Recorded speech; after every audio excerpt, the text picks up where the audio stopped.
Euro. Hello. First of all, I want to thank you everybody to be here coming for the session, and I also want to thank the organization of this conference for inviting us to talk a little bit more about Brazilian market.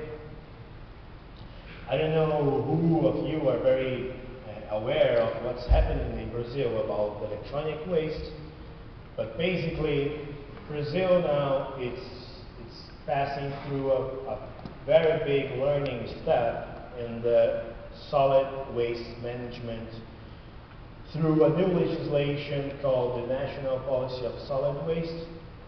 So Brazil is taking a step now that Europe took 10 years ago. They are going already for their second new directive about the e-waste that we will see by our friend David. And I'm here to represent an association of electronics recycler called ABERE, that means the Brazilian Association of Electric and Electronic Recycling Companies.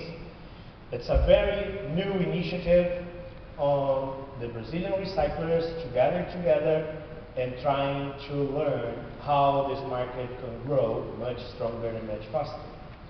The association had its first meeting on January 2011 and was finally incorporated in July 2011.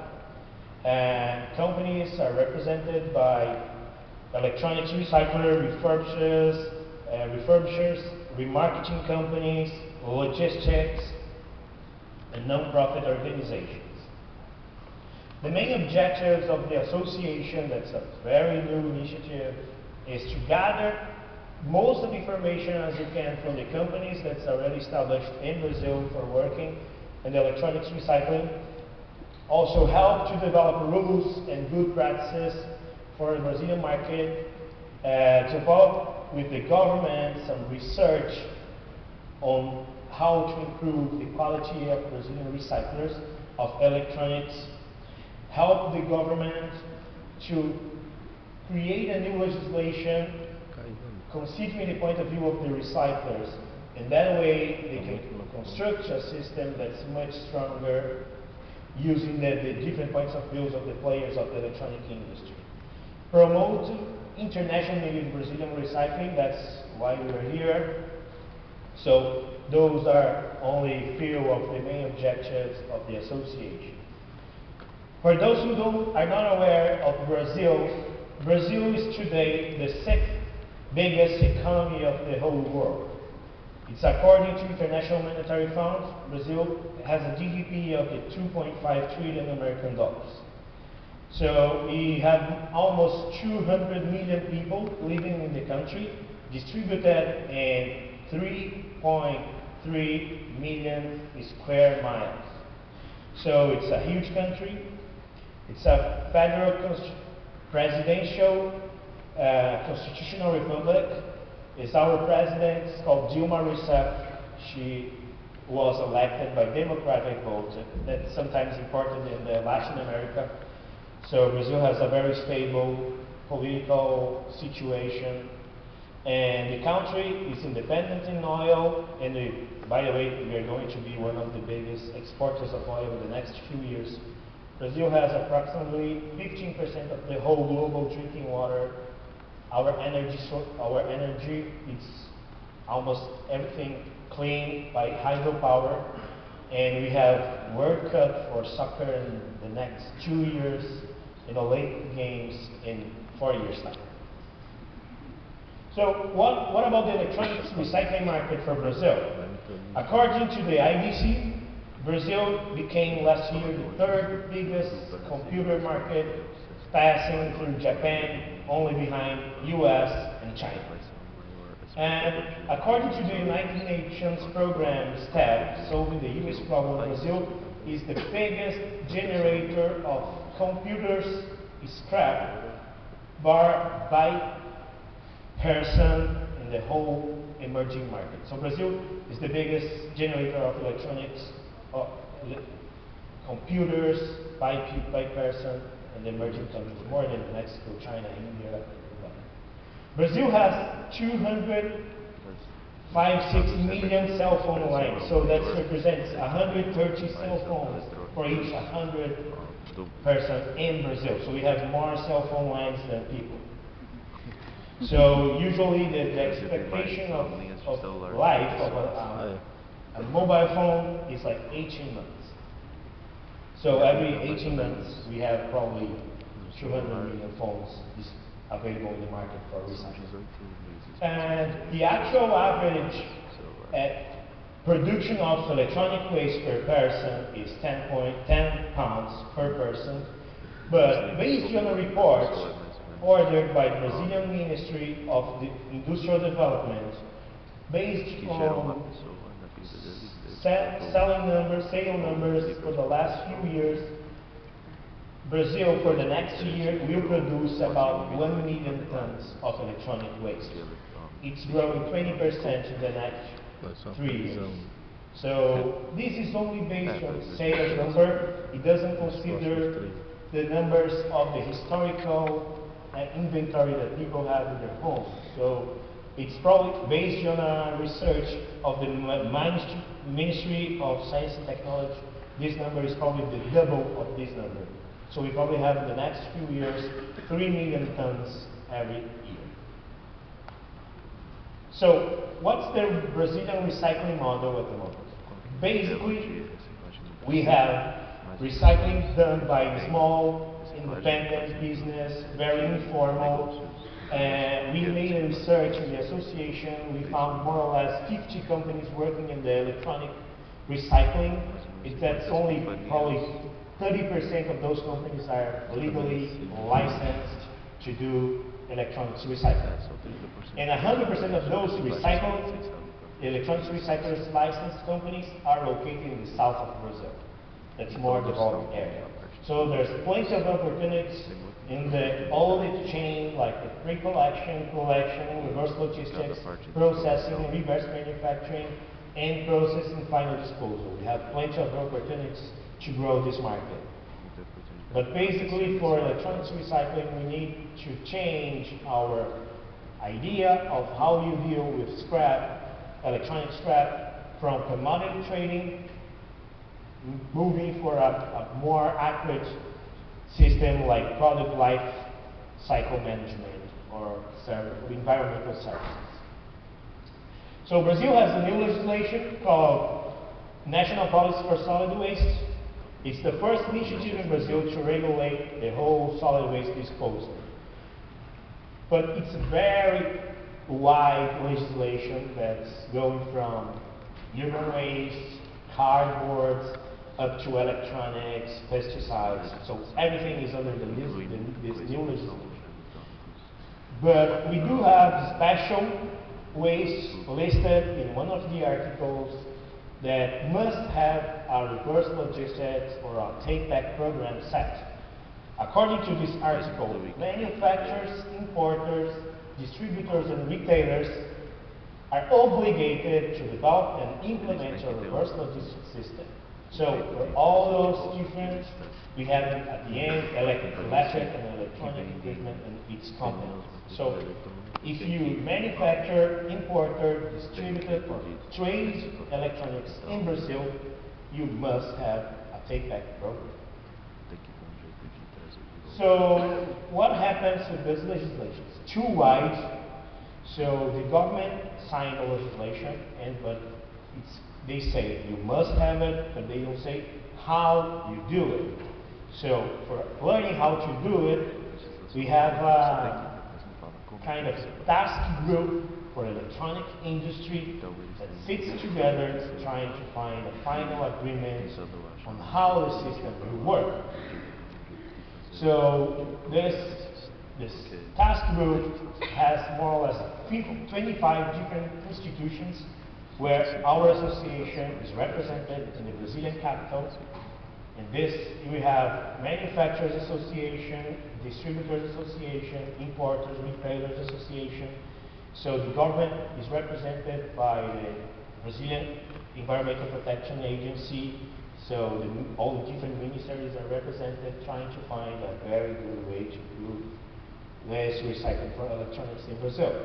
This task group is meeting every month, and the idea is having a final document with the whole system set on how things will work, who takes what responsibility in the process, and the idea is having this document finalized before end of 2012, this current year. So for 2013, the idea of the government is having more or less the 100 biggest cities in the country with permanent collection points. But the idea is having processing the material as close as the collection point as possible. Okay?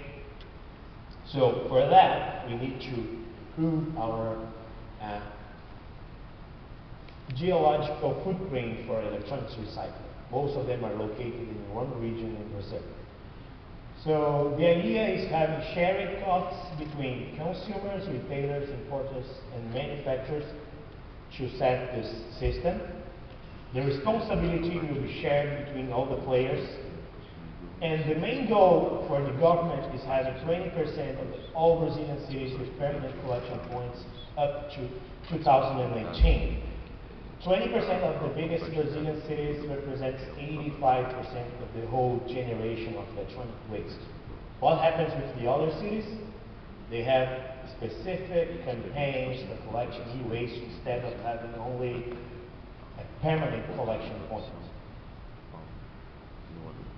What are the biggest challenges?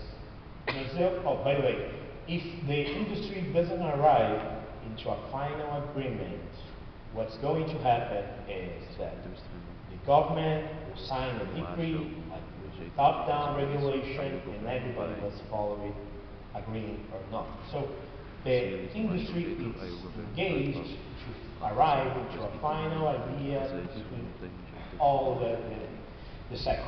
Okay? The biggest challenges for Brazil are especially those ones that enforcement of the law. So sometimes in Brazil you create a law, but it's not enforced. You know, it's not people controlling it. So sometimes it loses its strength during time. But we don't believe it's going to happen with this law because there's only one way. Because most of the companies must take their products back based on the new legislation. So, responsibility and costs of payments of the orphan products. This is a reality in Brazil that orphan products are products that have no more brands or manufacturers in Brazil. So products that were sold several years ago, and we have no more brands. So who is going to pay for that product to be recycled? Is the government? Is the industry? So we don't know yet. It depends on how the final agreement will be. Hazardous waste classification. Usually in Brazil, we don't have a waste classification for electronics, but we are trying to create it, not adding it to a list of hazardous waste. Why? Because Brazil has a big legislation on hazardous waste transportation. If you classify it as a hazardous waste, you cannot use regular trucks. You need specialized driver. You need a special vehicle to transport these products. So it makes everything much more complicated based on the actual Brazilian regulations in there. Okay, so that's also a big challenge. Sharing costs. Who pays for every single part of the chain? Who pays for collection? Who pays for recycling? Who pays for the transportation from the collection point up to the recycling facility? All this is still being very complicated. But basically the idea is that retailers will have collection points in their facilities, letting people come with their waste, so the user pays for bringing the material from their homes up to the collection points. So retailers manage the collection points and drop it in an intermediary logistic hub where importers must go there and take the products and bringing it to a certified license to recycle. So that's the main idea, but we're still discussing who pays for the cost. Recycling targets based on productions. This is a very big issue in Brazil. At the moment, we don't have any targets. Why? Because Brazil is mainly manufacturers say that Brazil doesn't have the infrastructure to create targets. So if you don't have the capability of processing, how can we target? But we feel that there's only one way to force people to do it is under the targets, but it's still in discussion. Consumer education is a big challenge. Need of dropping off documents. So Brazil has a big legislation on invoicing. If you get stopped by a policeman on the roads bringing a load of some material, you need to have a document. If you don't have it, you may get much trouble. So that's a big issue in Brazil now, because how can you document material that's being disposed that were bought 10, 15, 20 years ago? So it's a big issue. Needing reuse and remarketing possibilities. There's a big black market for electronics in Brazil, so most of the companies don't want to allow the material to be refurbished and remarketed in Brazil. But there's a big possibility for doing that, because there's a big market for people that cannot buy a brand new computer, that could buy an old computer, like refurbished computer. But there's also an issue on responsibility. If the manufacturers are responsible for the products, who else is trading the material must take this responsibility. So if I am a refurbisher company, I need to take the responsibility of taking back the product. So those are big challenges, but the greatest opportunity is that consolidation of this industry as environmentally responsible and can become a very successful case in Brazil, even internationally, among all the developing countries. Integration about this with the stakeholders of the electronic industry, closing the loop of the recycled raw material, that's a very good opportunity. Environmental protection, Brazil is taking a lead on the sustainable management. So Brazil has plenty of natural resources, rainforests, hydroelectricity, so we can take this opportunity to bring it together, the take-back programs in this lead of environmental protection.